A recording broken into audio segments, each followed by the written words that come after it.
ભરૂચનું અંકલેશ્વર જે નહેરનું પાણી પીવે છે તેમાં ભૂમાફિયાઓએ એસિડિક પાણી છોડતા હજારો માછલા મરી ગયા અને 3 લાખથી વધુ લોકોના જીવ જોખમમાં મુકાયા છે। 13 દિવસ પહેલા જ ઉકાઈ ડેમમાંથી 1200 ક્યુસેક પાણી છોડવાની શરૂઆત કરાઈ। કેનાલમાં પાણી છોડતાની સાથે કેમિકલ માફિયાઓએ પોત પ્રકાશ્યું।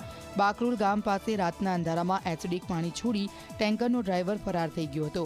કેમિકલવાળું પાણી છોડાતા કેનાલમાં રહેતા માછલીઓ સહિત જળચર ટપોટપ મરવા લાગ્યા હતા। આ અંગે જીપીસીબીની ટીમે તપાસ કરતા કેનાલના કાંઠા પરના વૃક્ષો પણ બળી ગયા હતા। લોકોના જીવ સાથે ચેડા કરનારા સામે જીપીસીબી કડક કાર્યવાહી કરે તેવી માંગ ઉઠી છે। એ નહેરથી અમારા ગામની 200 હેક્ટર જમીન પિયત પાણી લે છે અને પશુપાલનનો વ્યવસાય છે, પશુપાલનનું પાણી પી છે।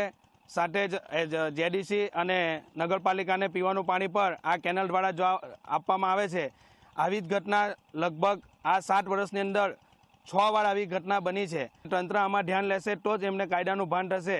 હકીકતે કોઈ કેમિકલ વાળું પાણી છોડી ગયેલું છે અને આવું બીજી કે ત્રીજી વાર બનેલું છે અને આવા તત્વો જે છે એને જીપીસીબીને અમારી વિનંતી છે કે આને સખતમાં સખત આની સજા થવી જોઈએ અને આને કોઈ પણ હાલતમાં આ લોકોને પકડવા જોઈએ।